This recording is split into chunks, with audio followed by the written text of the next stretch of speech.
быстро пролетела, вот и пенсия пришла.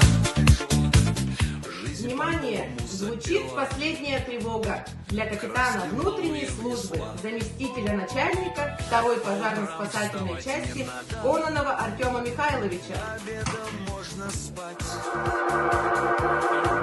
Звездопадом, ночным воздухом дышать. Мы уже пенсионеры, жизнь проходит на ура,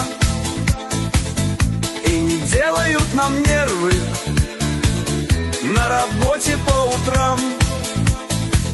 Мы не ждем уже аванса, и зарплаты мы не ждем.